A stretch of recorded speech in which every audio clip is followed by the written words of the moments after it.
Got a motion by Jacobson. Do I have a second? Second. Got a second by Lane. We're going to do a hand vote. All those in favor, right hand. It passes unanimously. Thank you, council members. 7-0.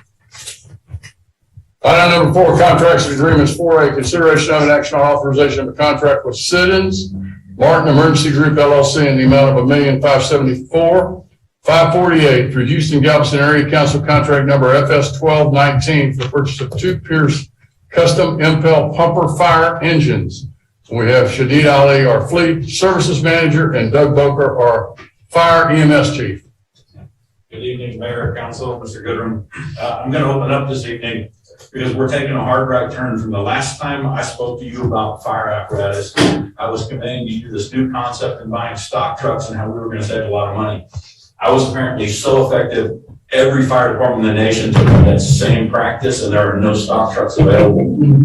Couple that with a pandemic and unprecedented supply chain issues, we have a real problem when it comes to buying fire apparatus right now. So we're going to dig in and take an aggressive move to make sure our fleet doesn't come under risk. And so instead of being able to buy a stock truck that was already online, we're going back to a full service order, which means that Ali and Chief Brown have done an amazing amount of work in about 2 months to bring you a project with legitimate numbers.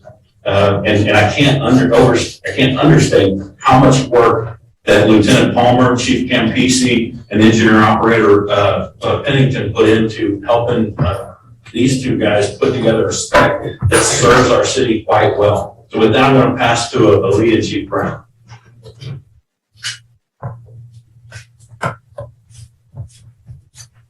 Evening. David. So we work closely with Fleet to outline the specifics and details of these apparatus. We very much enjoy our relationship with Fleet and value that relationship and try to be input that put into this. We see fire apparatus procurement as a major responsibility, which represents a sizable long-term investment of funds. We formulated a plan to outline the steps and arrange the principal orders to act on this deal tonight. The proposed replacement apparatus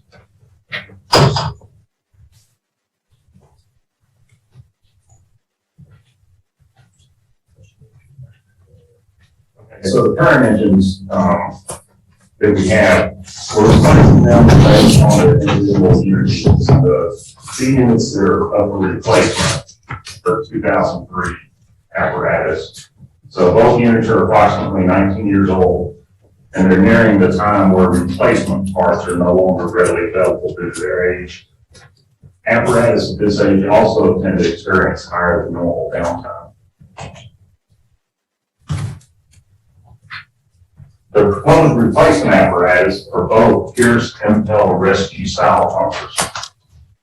So, fleet standardization on this style allows for maximum versatility across the fleet in our city.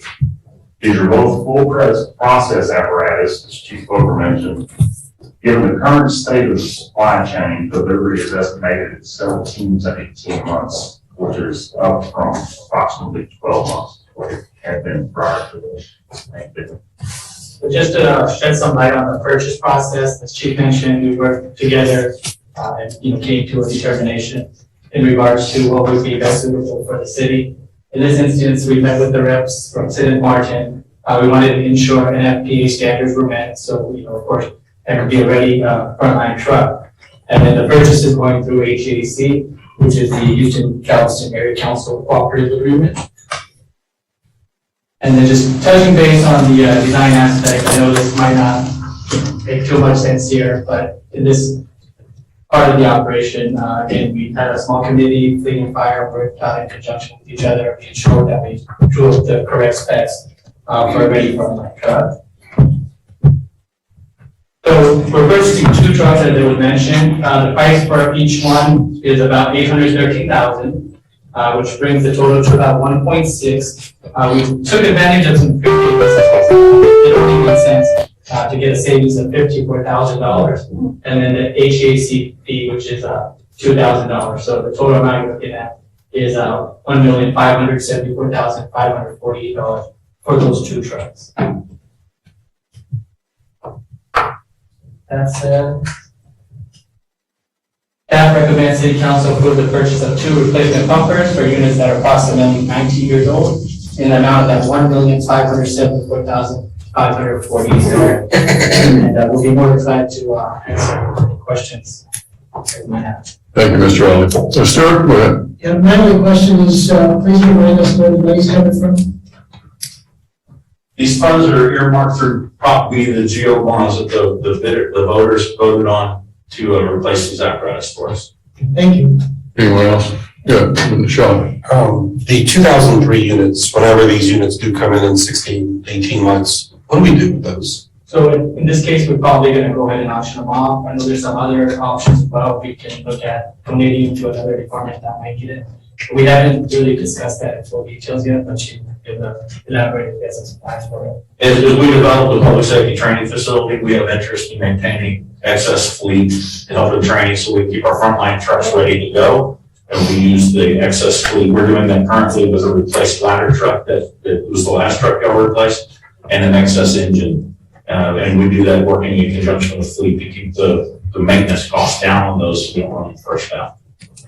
Susan? Chief, how many ladders and how many engines do we have? How many pumpers? Well, we run 2 ladders every day and 5 engines every day. To support that, we own 3 ladders and 8 engines. I know. I do know. Just ask. Yeah, I don't talk about the reserve fleet very often because our job is to keep 2 and 5 on the street. 5 ambulances. And that's part of my next question. So are these 2 that you have in use going to last 17 to 18 months? And do you have reserve to back them up in case they don't? So our reserve fleet's somewhat fragile due to the age. We do notice that downtime is prolonged. It's directly proportionate with the age of the unit.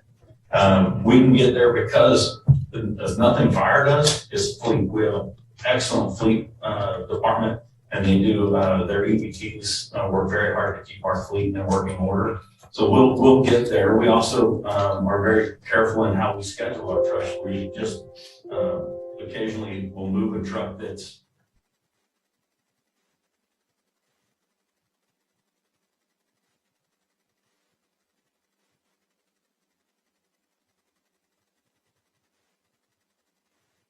We got a motion by Kamala. Do we have a second? We got a second by McCutcheon. Hand vote. If all in favor, right hand. And it passes unanimously 7-0. Thank you.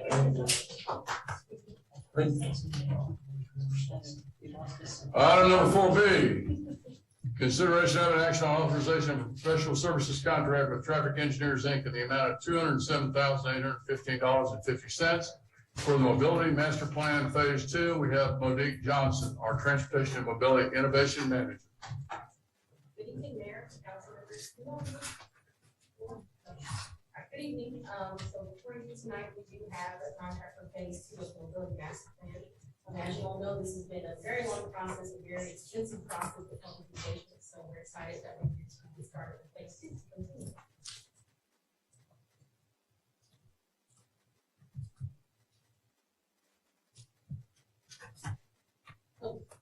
We'll give the presentation, we'll go over some of the backgrounds, some of the stuff that we covered in Phase 1, summary, and then we'll go over the scope of work for Phase 2. Then we'll talk a little bit about the funding for the project, the timelines, and the next steps, and staff recommendation for approval. So the whole purpose of the Mobility Master Plan is to achieve superior mobility. So this is identified in the city's comprehensive plan, and the focus is to focus more so on moving people and things, and to provide transportation options for the residents of Sherman. The mobility plan is also going to serve as that. Thank you, Thomas. The mobility plan is also going to serve as that document that will provide citywide guidance for mobility, and it'll also create a new planning process for mobility. So we'll have our mobility plan and then a separate process where we can focus on small area plans to get more specific with projects. So here's an overview of the new mobility planning structure. What we're doing is taking our existing mobility plans, the ped bike master plan, the master thoroughfare plan, and the comprehensive mobility plan. Thank you. Sorry. Yes, all three of those, and we're integrating them into one plan that's going to focus on all of those modes. And so, as you see here, this is that new planning structure that will also include those small area plans, corridor plans, and even some program-specific plans. So, for example, safe route to school or anything that wants to touch on a specific component of mobility. And so here's an overall approach for the mobility plan. We started back in March of 2020, right when the pandemic started, so we had to make some adjustments because of that. But during that time, we did make a lot of progress. We completed task one, which is building a solid foundation for the plan, getting a lot of public input, understanding what the current state of the transportation network is in Sugar Land. We also developed the vision and goals, which was task two. And so we went through, again, we did a public survey, understanding what the needs are. We also did another public survey to get concurrence from the community on those goals and core values that were developed. And then we also, of course, met with you all in a joint meeting with the Planning and Zoning Commission to get concurrence on those goals as well. And so right now we are at task three, and fortunately we're able to begin some of this during phase one. So we're going to continue this during phase two. And so that's where we develop strategies and metrics for the mobility plan and really start to get into an implementation framework, because we want to make sure whatever we come up with, we can actually implement it, it's feasible, and it's within a certain time frame. So about 10-year time frame. So here's a summary of phase one, all of the public engagement we've completed. We had 10 meetings with the mobility task force. We did one-on-one interviews with city council members two summers ago. We did 2 public surveys. We did an online mapping tool where people had an opportunity to go and identify problem areas, areas they like, things they would like to see more of in Sugar Land. We did a Facebook Live question and answer panel discussion where people had an opportunity to ask questions to the panelists. We also did a workshop with city council in the fall to go over the survey results. And we did we've had several meetings with stakeholders, so TxDOT, Texas Department of Transportation, Houston-Galveston Area Council, surrounding cities, Union Pacific. I mean, we met with a lot of people and, just to introduce the plan to them so they understand where we're going with this. And we plan to continue that during phase two. And so we also did a joint Planning and Zoning Commission meeting and City Council workshop last summer to get your concurrence on the goals. And of course, advertisement in town square at city events. We've done a lot of advertisement and we'll continue to do that as well for the plan. So here's a summary of what the core values and goals that were developed during that phase one. I'm not going to read through the goals, but just to highlight the core values, which truly define what superior mobility means for Sugar Land. And so that's safe and connected, inclusive and accessible, healthy and active, an innovative regional leader, and proactive and transparent. So another thing that we were able to begin in phase one is developing what we're calling the transformative mobility network. And so this is still a draft, it's still in progress. We got a lot of work to do, a lot of engagement that we have to do to finalize this. But what it's going to do is identify those priority corridors over the next 10 years. So that's our major roadways, the state routes, that's our arterials, our local routes that we maintain and manage. And so we're going to identify those through those process. And so a lot of that work is going to be continued with the mobility task force, but also outside agencies and engagement with you all as well. So phase two, as I mentioned, we're going to continue extensive public engagement, continue our mobility task force meetings, continue our meetings and correspondence with our key stakeholders. We will have a third public survey, which is where we're going to present some draft strategies and recommendations for the public to comment on and provide feedback and input. We do plan to still have a mobility summit. So this was originally planned for fall of 2020, and that's when, of course, things were, everybody remembers fall of 2020. So we didn't get a chance to do that big public event. And so now we are planning to have that event in phase two, and that's where that'll be an opportunity for the community to come out, for you all to come out and engage with them in more of an informal setting to talk about mobility and talk about some of the things that the city will have planned for the next 10 years. So we look forward to hopefully having that at the end of this summer. And then, of course, we're going to continue doing workshops with the Planning and Zoning Commission and City Council as well. We are going to continue developing that transformative network that I presented, and then, of course, developing strategies and metrics, a funding framework, which is key, especially with, the limited funding that we have available for mobility. And so going after grants, thinking about alternative ways to fund transportation projects is really what that funding framework is going to focus on. And then it's going to be built into that overall implementation framework that we're going to develop as well. And so here, this is just an overview of how the plan is put together. Superior mobility and core values, all of that was addressed during phase one.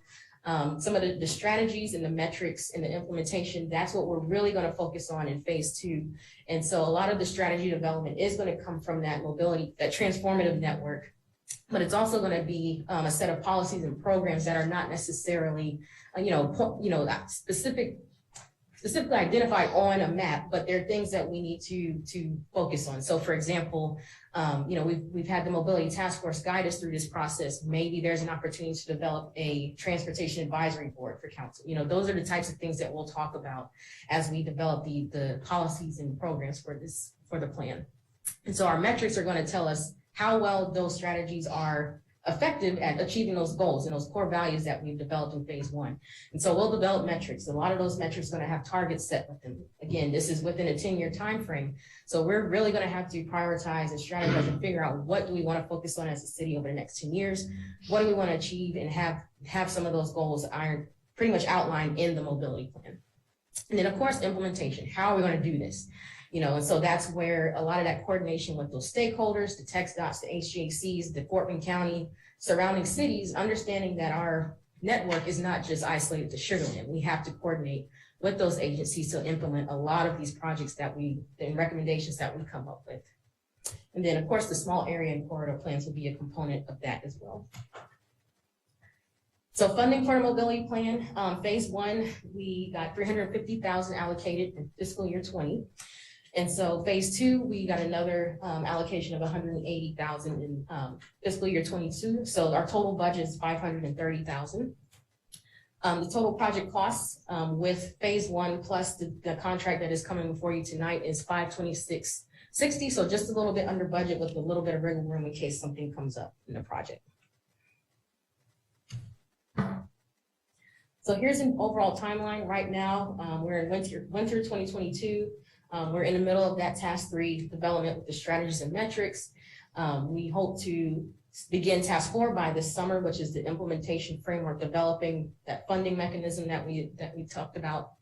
And then of course, starting with the plan adoption process in early 2023. And so that's having the plan wrapped up, having a draft available for people to review, comment, and be able to bring that forward to you for adoption in 2023 at the hopefully sooner, but that's what we're targeting right now.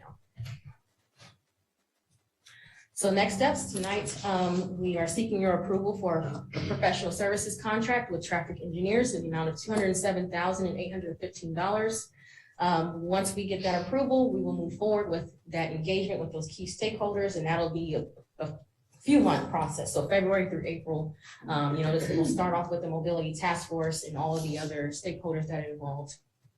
We are aiming for this summer for Mobility Summit. It'll probably be towards the end of the summer at this point, but we'll give an update, but that's our goal for right now. And in fall of 2022, we plan to come back to you all with a joint workshop with Planning and Zoning Commission and talk about those strategies, talk about the feedback that we received from the public, and then hopefully have a draft plan available for the public at the end of this year, and then start the plan adoption process early 2023 next year. So with that, staff recommends approval of a professional services contract with Traffic Engineers, Inc. in the amount of $207,815.50 to proceed with phase 2 of the Mobility Master Plan. And with that, I'll take any questions. I also have Eleni Pappas here. She is the project manager from Traffic Engineers, Inc. So she'll be able to answer any questions you have as well. Questions, Councilmember Suzanne? Thank you. First of all, that's a lot of work. Thank you. It's coming together. It's exciting. I just had a little bit more of a question on what the scope of the project entails that the contract has in it. Obviously, it's needed, but more of for better understanding what's in the project. So a lot of public engagement. So a lot of meetings are embedded in the project. And so that's where a lot of the time and cost and preparation for that comes from. There's a lot of coordination with outside agencies embedded in the project. There's a lot of data that we're collecting, a lot of data analysis we have to do, really to develop that transformative network. That's where a lot of the data and a lot of analysis is going to come into play to develop that and for us to narrow down what is going to be on that network. So it's a combination of things. Like I said, a lot of meetings, a lot of engagement, and data analysis. So we're gathering the information that will be used to funnel down and get the final data to make the decisions. Yes, so that they will be data-driven decisions. Yeah, for everything that we're building, the strategies, everything is going to be based on that traffic data. I mean, data from all of the different departments, crime data, all of that stuff we are looking at. And so it's really analyzing that and seeing how we want to prioritize things over the next 10 years. Will we have access to that data once it's analyzed, or can we see it as it goes along to kind of know where we're going? Yes, we see it all the time. Some of it we're providing, yes, it's back and forth. And so it's data that TEI, our traffic engineers, has gathered for us or put together for us. It's data that we've already had and taken and analyzed. So it's a combination of everything. And there's a lot of data built into this.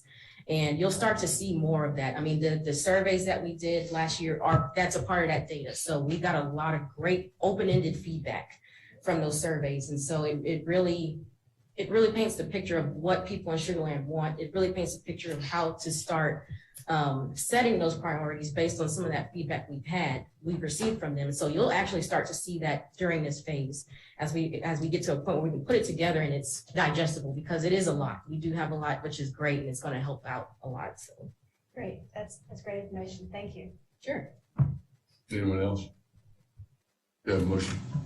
Motion to approve. Second. Got a motion by Kamali, second by Watley. Hand vote, all in favor? And it passes 7-0. Thank you, Monique. Thanks.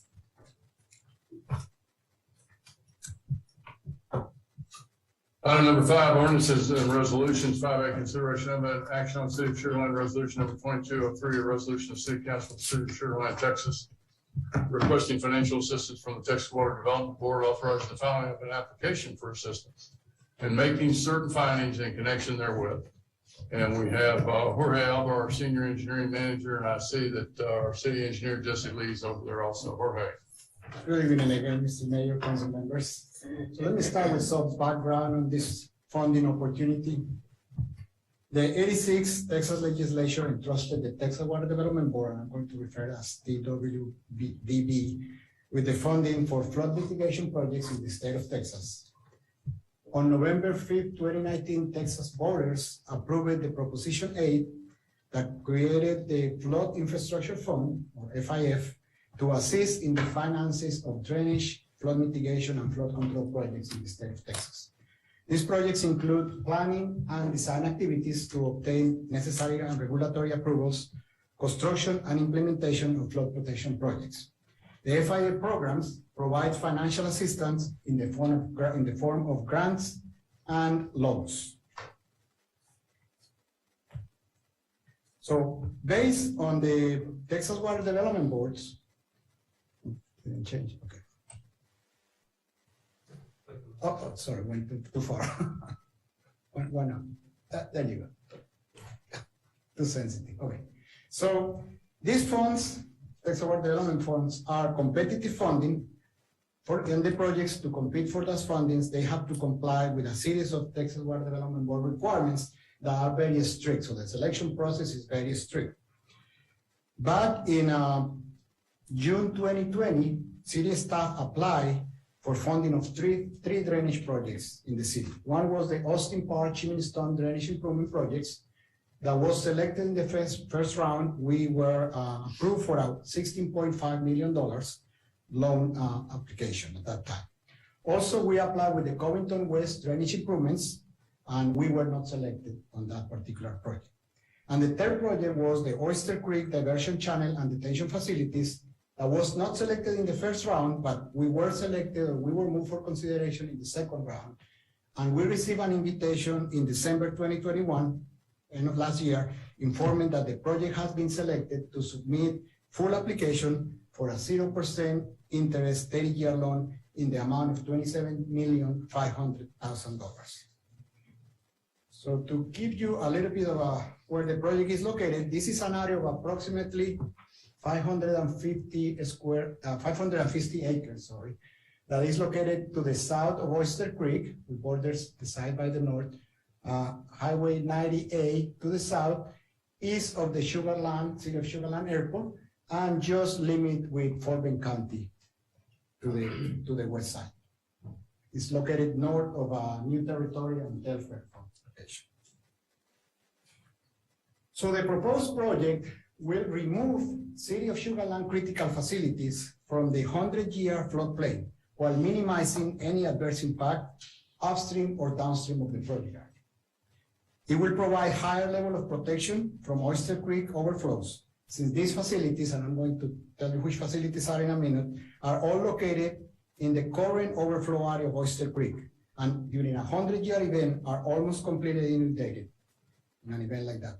If you remember, during Hurricane Harvey, the Sugarland Airport, the southern portion of the runway, was completely flooded, and that impeded use of the airport at that time. So the main objective of the project is to reduce risk of flooding to existing and future critical facilities that include the City of Sugarland Regional Airport, the Police and Fire Training Facility, the Central Unit Prison property. It will also remove the commercial area across Highway 90 from the floodplain, and it will reduce potential flooding for the future Owens Road and allow future development of that area. So very briefly, these are the project components. So the main component it's a little bit hard to see here, but I'll try to.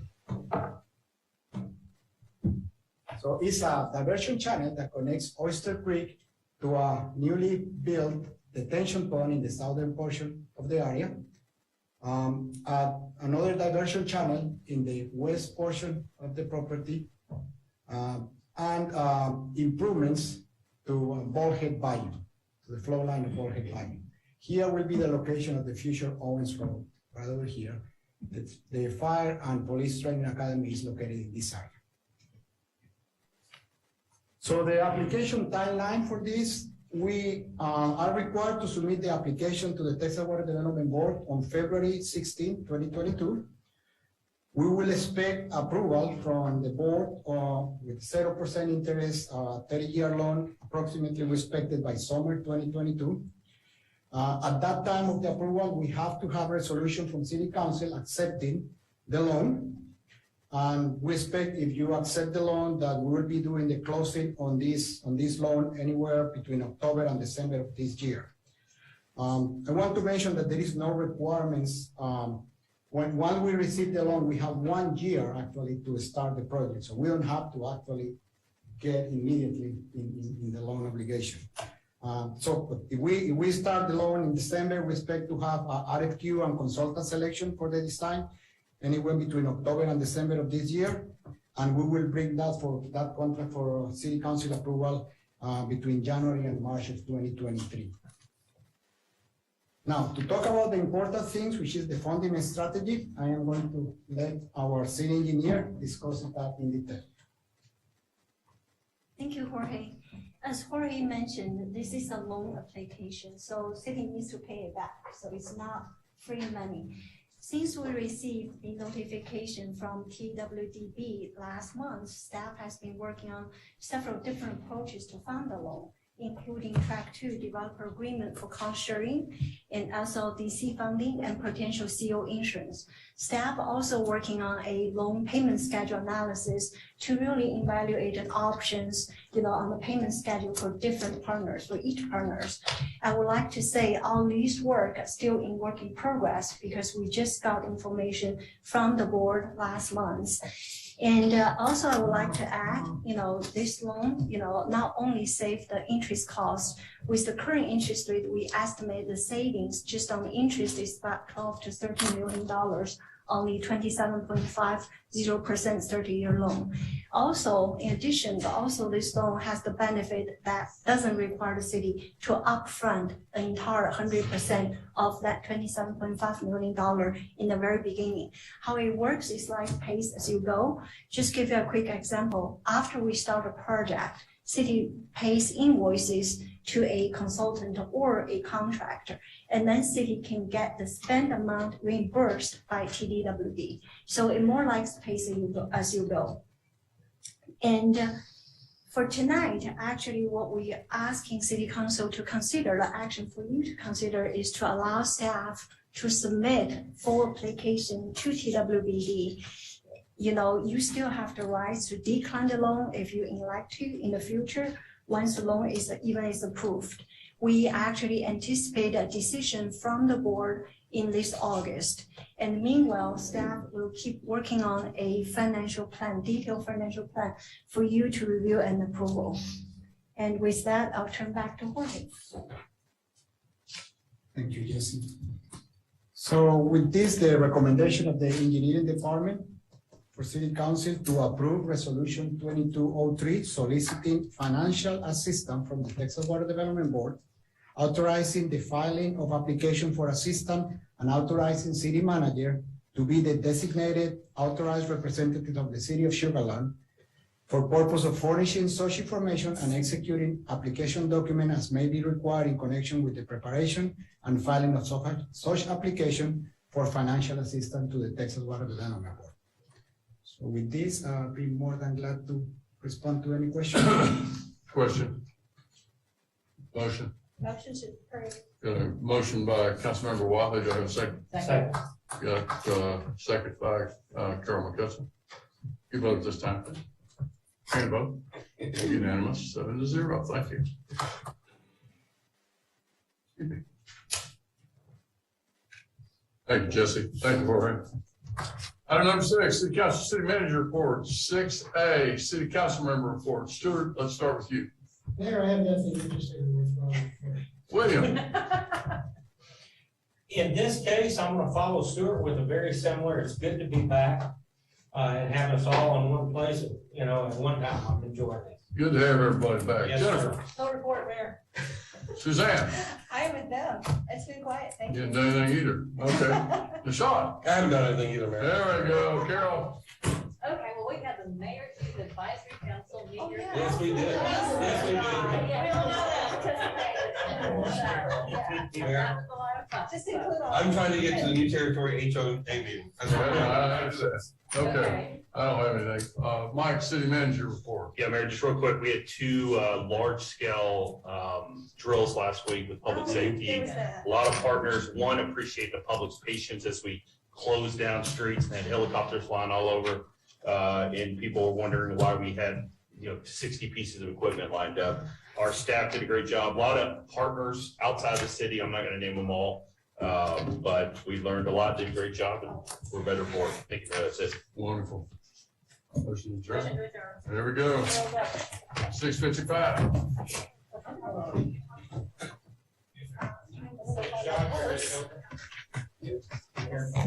Turn your mics off. Recording stopped. Grab my stuff. Okay.